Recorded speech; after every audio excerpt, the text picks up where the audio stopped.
At such a youthful age, Roshin Garib talks knowingly about the spiritual goal of self-realization. Self-realization pretty much means that there's no difference between you and I. You're the interviewer, I'm the interviewee, and pretty much we're the same, just in different roles. I think it is extremely probable for you to experience self-realization, and it's not far off. We have every single tool, every aspect of how to become self-realized that is available to us now, and is so easily accessible that it's ever been in any time, in any frame of life. I would confidently say I know several that are self-realized souls. They're just playing the Maya right now and just keeping us entertained. But do you think they also know their true identity? Yes, They do. definitely. And they're playing this just to help us see the model Absolutely. Of what goodness looks like, that they're role modeling for the rest of us. Absolutely, just like how Swami did. But you definitely have to have faith in Swami. And what you don't realize, although he says it all the time, is that you do his work and he'll do yours. He makes your life so much easier once you put effort into his work. Roshin was born and raised in Trinidad, though today he lives in West Palm Beach, Florida, where he takes an active role in the work of Sai Youth, young adults fulfilling the vision of Sri Satya Sai Baba. They are the promise of the future. Welcome to Souljourns. This interview was recorded in Pasadena, California on April 4th, 2015. John, welcome to Souljourns. How did you ever find your way to the path of Sri Satya Sai Baba? It's a very interesting story. Well, it first started off with I understood spirituality and Hinduism starting off living in Trinidad. And when I came to America after I was about 12, 13 years, that kind of fell to the wayside. And I wasn't as spiritual. And, years went by, and I would probably say in my early 20s, someone introduced me to who Sri Satya Sai Baba is. And I understood, he's an avatar, and he's a man who's doing very great acts in India, encouraging people to be very loving, acts of seva and such. So I knew about him, but I didn't know to the great depth of who he really was. And later on in life, I was very fortunate. I ended up meeting my wife, who was a Sai devotee all of her life. And we decided to eventually go to India, and this was relatively recent, 2008. And in 2008, I had the opportunity to see Swami. And the very first time I saw Swami, I felt pretty much the whole universe stopped. You're not exaggerating. That's No, not a figure of speech for you, I take it. It was. The way, let me explain it in a little bit more detail. I was sitting, I think that day I was probably in the third row, and I'm sitting there and I'm seeing this orange beam of light slowly making its way into the hall. And I'm watching this light. I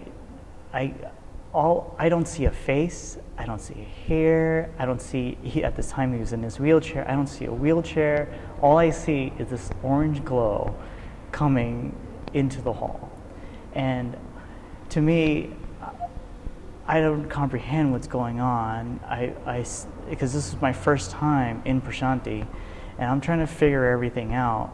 My body itself felt very relaxed.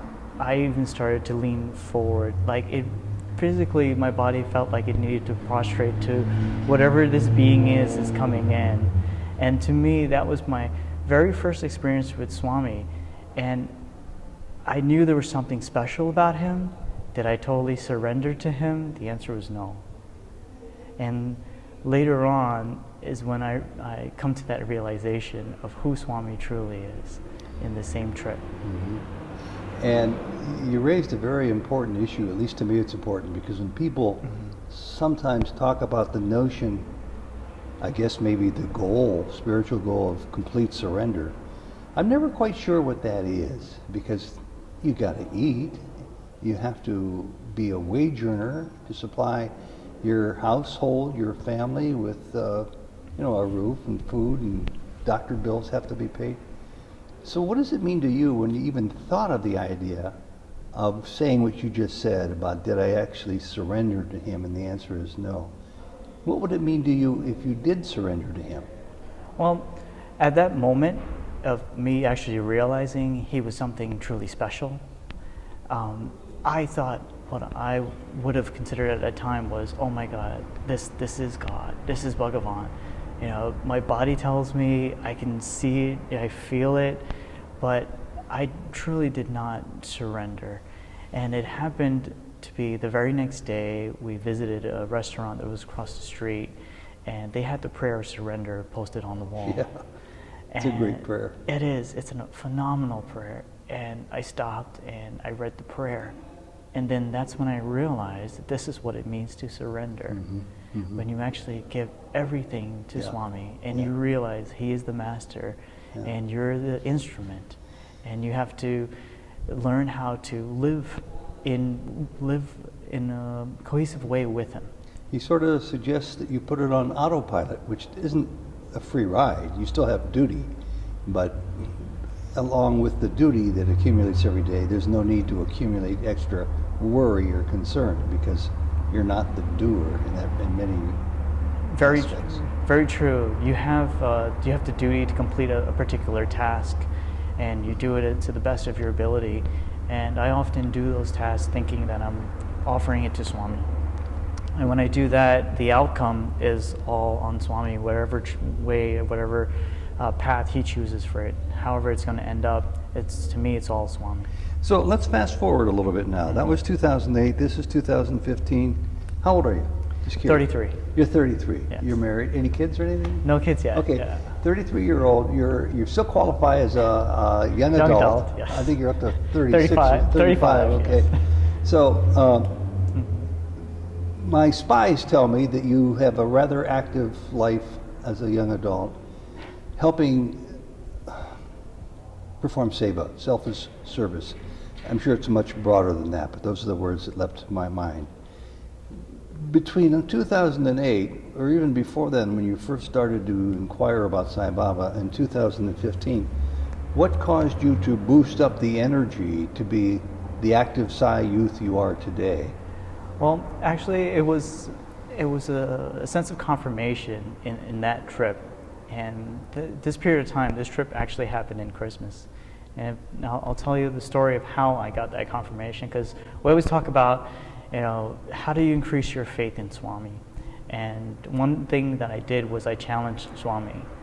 And I got in, this was Christmas Day, and I got in relatively early that day, but for some reason, the seating that I got kept on moving and kept on shifting and shifting and shifting. And that year, Australia, I believe it was Australia and New Zealand, they were the major party that were there. And because it was Christmas, they were in charge of singing carols. And Swami kept on moving me from one row to the next row to the next row. I eventually ended up with the Christmas carol group. And because Which is choice seating. Exactly. But I was actually way more to the back, so it was a good distance from where Swami sits. So I'm there, I'm singing Christmas carols with the Australian group, and I was having a blissful moment. I was really excited, very happy about it. And then these kids show up, all dressed in Santa suits, walk up to Swami, and they hand him a bag, and Swami sticks his hand in his bag, and he blesses everything in there, which in that bag was just nothing but candy. And the kids are there, and they're just throwing candy to everybody. Everybody who's close to them, everyone gets, they're getting candy. And I know where I was sitting, these kids, there's no way they can throw a piece of candy that far. It's not possible. Well, one of them must have had your name on it and came right to you. Well, my challenge to Swami was, Swami, if you want me, send me a piece of candy. That's it. It was an impossible task, but if he is God, he will make it happen. Yeah. And one of these pieces of candy, the kid came floating through the air. I saw everyone around me, everyone stuck their hands up. They're like, okay, I'm gonna grab it. In my mind, I know this is for me. This is for me. I put my hand up, it hit my hand, it bounced off my hand and landed right on my chest, on my heart. And I grabbed it, and I knew at that point, I was like, you listened. You're definitely real. This is my challenge to you, and you met it. I guess my interest in talking to you today, Roshin, was to find out and catch a little bit of a glimpse as to what's going on among Sai Youth today. It's an increasingly difficult world we're living in. Baba's physical absence doesn't help matters. How much more can Sai Youth do tomorrow than they might be doing today to help correct the ills of the world around us? Well, the YAs are not as different from the adults, I feel. But one key thing with the YAs is they feel they have time. They feel we're going to be around for a long time. I can do this tomorrow, I could do it the next day. And the answer is no. The answer is now. The answer is you have to be doing it now. There's no tomorrow. There's no, I'll wait till, I'm done with college. I'll wait till I get married, after our kid hits 5 or whatever the case might be. The answer is you need to be active now. Because when your kid hits 5, then there'll be kid number 2. Exactly. And then there'll be schools to prepare for. There's always going to be something else. And the manner of speaking, it's either now or never. It is. You delay your spiritual growth tremendously when you slow down in your sadhana. So do you see, this is a delicate question, and feel free to pass on it if it's too delicate for you. One of my concerns is, it's been a long time since I've been a youth, let alone a Sai Youth, but I'm worried, I have some concern. I shouldn't say I'm worried because I know everything's happening perfectly. After the Mahasamadhi, there are many people your age and younger especially, who have never had the privilege, really it's a privilege to have gone to Puttaparthi to be in Swami's divine presence. And I'm wondering whether or not the distractions of the world that are so intense for anybody might be increasingly pulling them away to other concerns, other duties that they see are equally, if not more important, because of their limited awareness of what Swami's mission was here on earth. It is a genuine concern. Is it a genuine concern? It is a genuine concern of mine, I would be honest with you. One of the major problems is the word faith, and having that faith in Swami. And if you to take an exam, and obviously you have to do your due diligence, you have to do that duty we spoke about earlier, but you definitely have to have faith in Swami. And what you don't realize, although he says it all the time, is that you do his work and he'll do yours. He makes your life so much easier once you put effort into his work. You have to spend that time working with him. You have to spend that time doing that server. Do you need to? No, okay. It's fine. You need that time to do that service project, to work on budgets, on spreading that love and showing everyone, what Swami's message is all about. It makes life tremendously easier.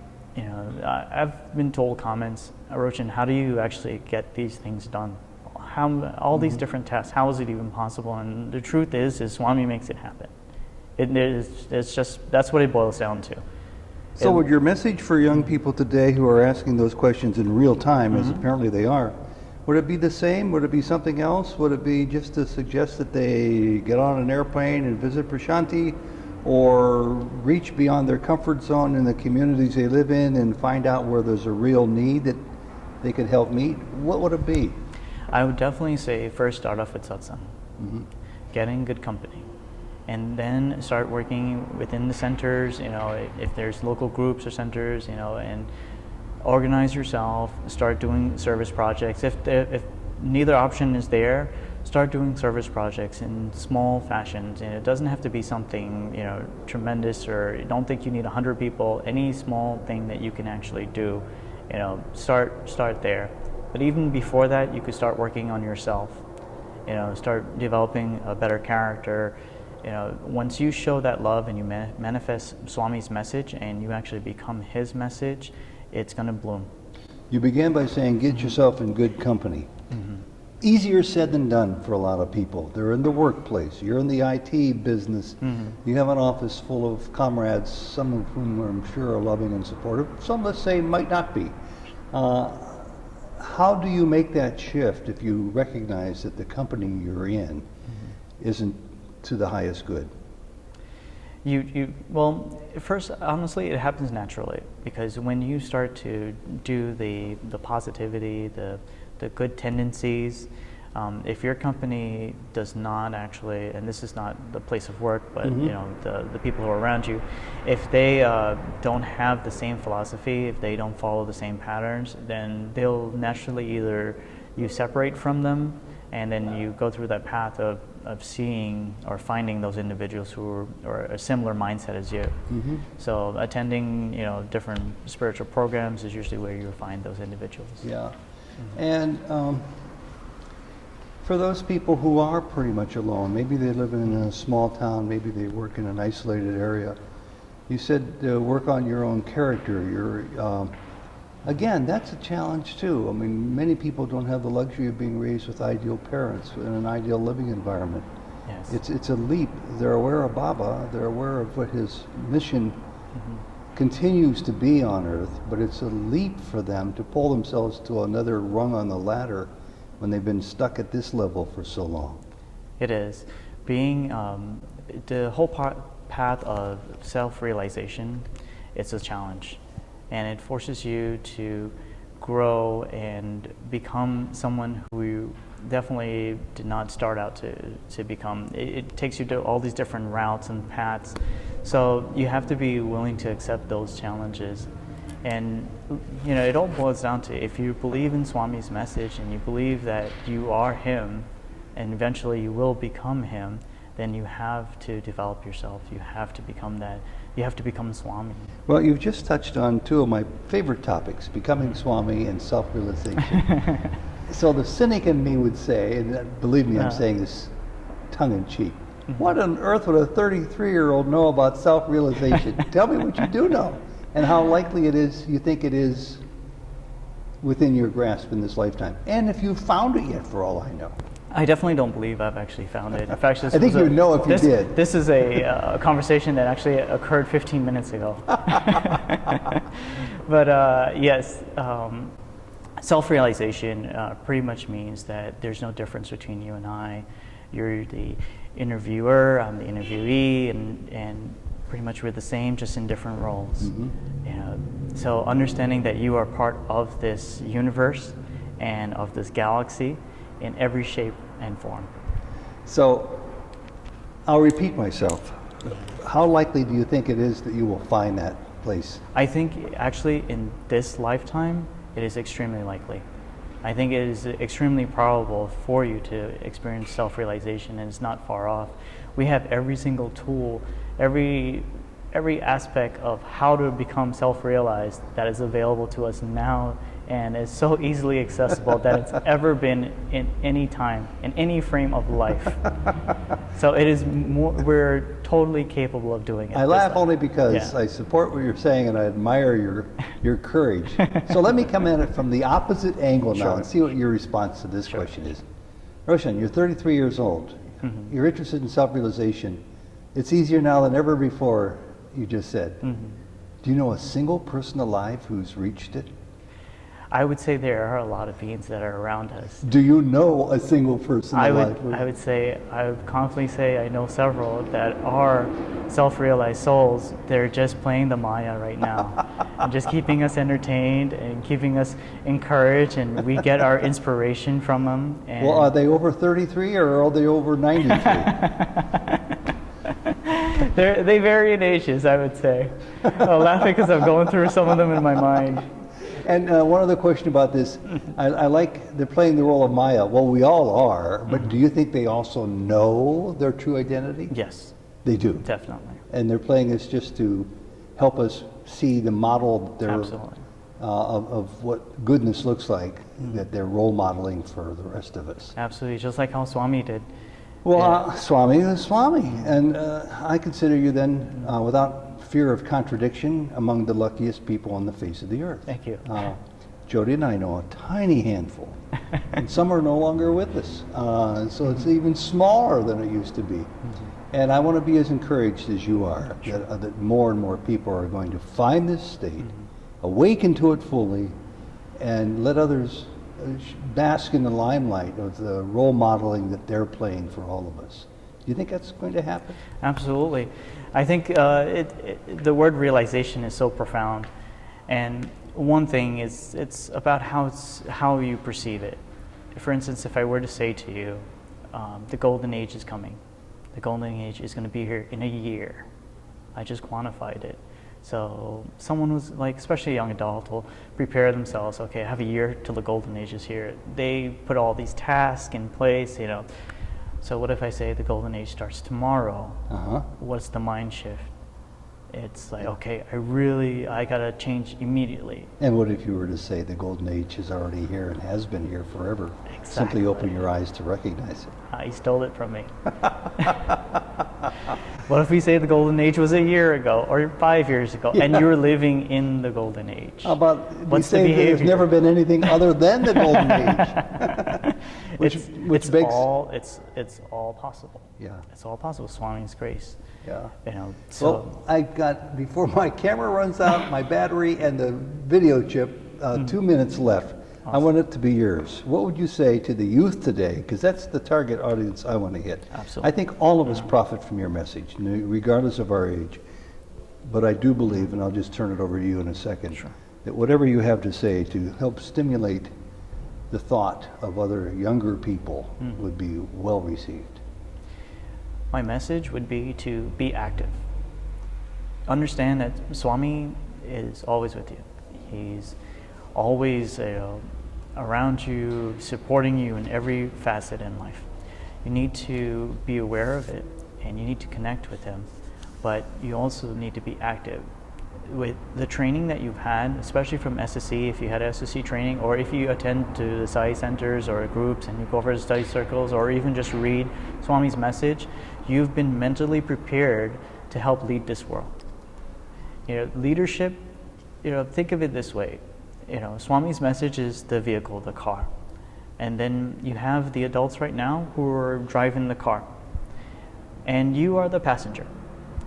However, you're going to need your learner's permit. You need to get your learner's permit.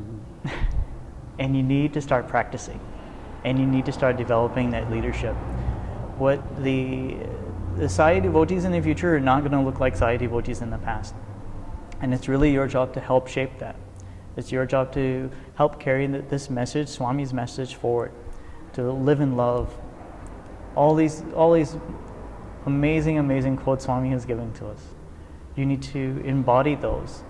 And when you do those, everything else that you're looking for is going to fall into place. Roshin, this has just been wonderful. Thank you very much. No problem. Sai Ram, Sai good Ram. luck.